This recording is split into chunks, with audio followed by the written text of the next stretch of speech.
On nous rabâche tout le temps que le Black Friday c'est fait pour nous arnaquer, pour nous manipuler. Et si je te disais que c'était exactement l'inverse?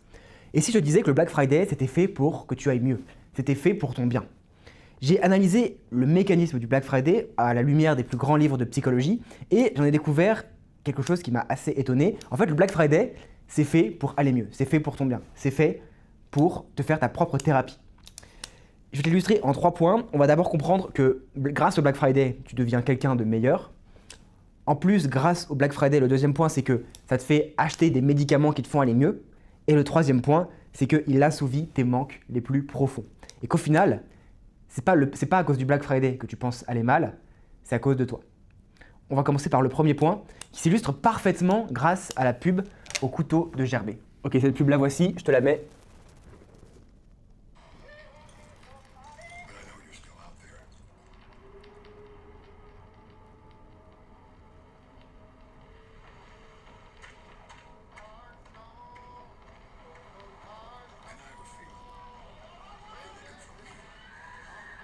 Ça, c'est une pub de couteau. Hein. Ah, t'entends peut-être pas le son.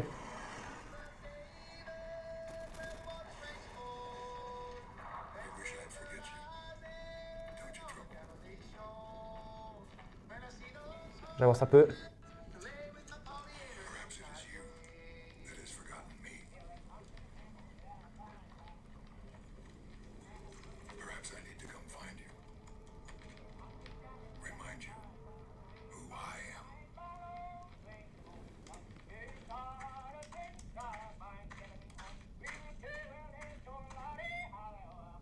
Bam.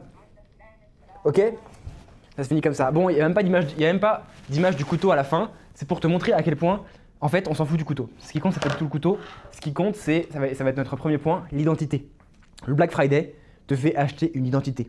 La pub du couteau, c'est pas pour acheter un couteau de plus, c'est pas pour acheter un couteau qui va être utile, comme on l'a vu dans la forêt, qui va être utile à la pêche ou quoi.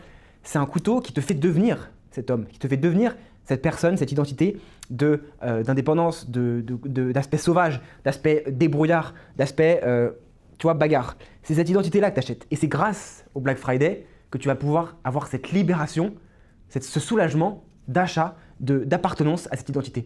Même si tu n'es pas du tout comme ça, le fait d'avoir cet objet-là, le fait de l'acheter, de le recevoir, de le posséder, ça te fait créer cette identité-là. Et ça t'apporte du bien. Ça t'apporte une sensation de puissance. Ça t'apporte une identité qui est un pont. Ah oui, c'est ça. Le produit n'est pas un produit. Quand tu achètes un couteau, tu n'achètes pas juste le couteau. Tu achètes le pont entre qui tu es maintenant et qui tu veux devenir. Et en fait, cette association du branding, c'est ça le branding, c'est créer des associations entre ce type de couteau et cette identité. C'est juste un pont en fait. Le mec, il a beau ne jamais l'utiliser, son couteau. Si le pont est satisfaisant, le client est content. Deuxième exemple, avec Steve Jobs. Au moment où il cherchait un CEO pour Apple, il a convaincu un des meilleurs mecs, qui était un des meilleurs dans le marketing, qui était Sculley. Ça s'écrit, je crois. Ça se prononce Sculley. Sculley, pourquoi il est bon? Parce qu'il était le CEO de Pepsi. Et il était super, super fort. Le truc, c'est que Steve Jobs, il le voulait. Mais Sculley, il voulait pas aller chez Apple. Ils étaient très potes, ils étaient très, très fusionnels. Mais Sculley, il avait des très, très bons résultats chez Apple et donc il voulait pas partir. Qu'est-ce qu'il lui a dit pour le convaincre? Finalement, il allait chez Apple. Steve Jobs lui a dit « Ok mec, est-ce que tu veux continuer à vendre de l'eau sucrée toute ta vie ?» Et ça l'a fait gamberger, ça l'a fait changer d'identité parce qu'il s'est dit « Mais oui en fait, moi mon identité c'est pas quelqu'un qui vend de l'eau sucrée, je vaux beaucoup plus que ça. » Ça a fait appel à ses instincts les plus narcissiques, qui sont totalement naturels, et ça a créé l'identité de grandeur. Et donc, c'est comme ça qu'il l'a convaincu pour aller chez Apple. D'accord? Donc premier point, quand tu achètes, quand tu es séduit au Black Friday, ce n'est pas pour te faire acheter, pour te prendre ton argent, c'est pour te faire adopter une identité que ton toi intérieur désire.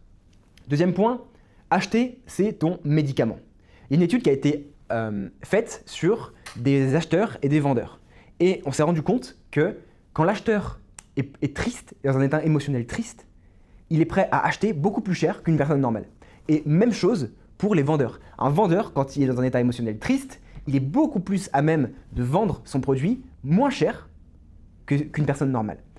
Qu'est-ce que ça veut dire? Ça veut dire que quand on est dans un état émotionnel de tristesse, dans un état émotionnel bas, on est beaucoup plus à même à rechercher le plaisir, la solution dans le produit. Et donc en fait, l'émotion prend le devant.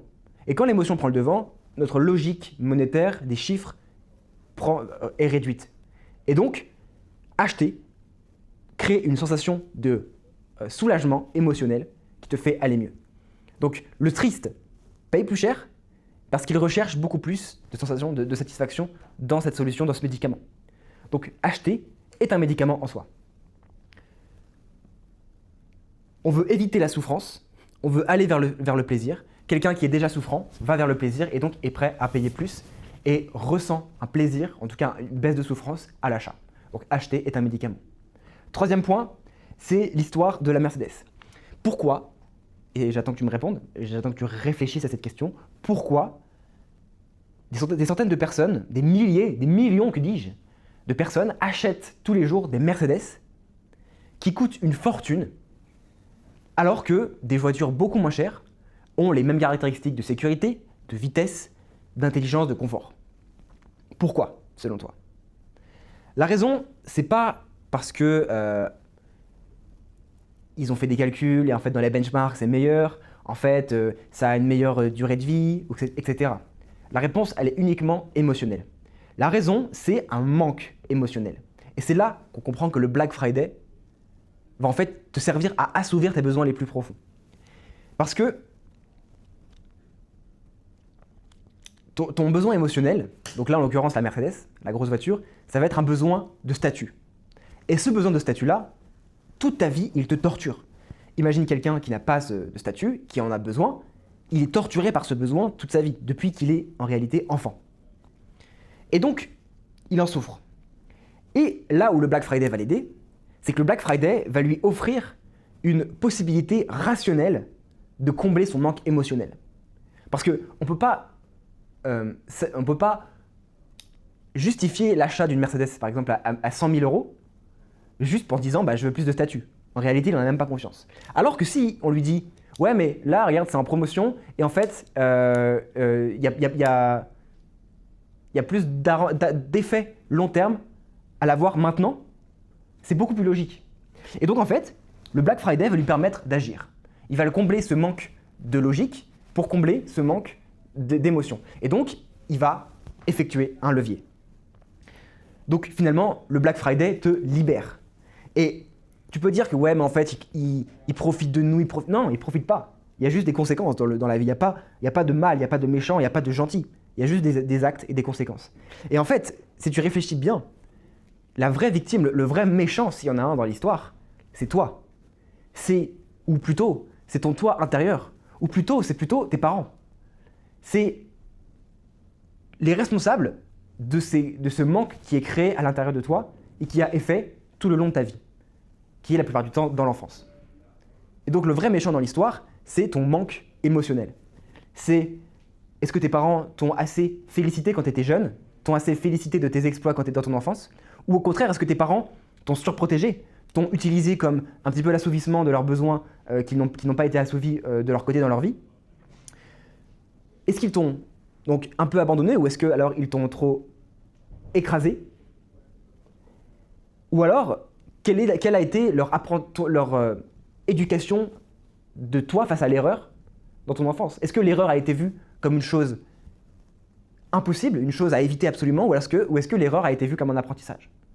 Tout ça, finalement, c'est ça les vrais méchants, parce que c'est exactement ce qui te torture toute ta vie et que tu vas pouvoir soulager une fois par an pendant le Black Friday. Et donc le Black Friday va venir te libérer en quelque sorte, temporairement évidemment, mais te libérer quand même de cette torture perpétuelle de toute ta vie, parce que le vrai méchant, c'est celui-là. Donc voilà un petit peu les 3 raisons pour lesquelles le Black Friday en fait est ton ami et te veut du bien.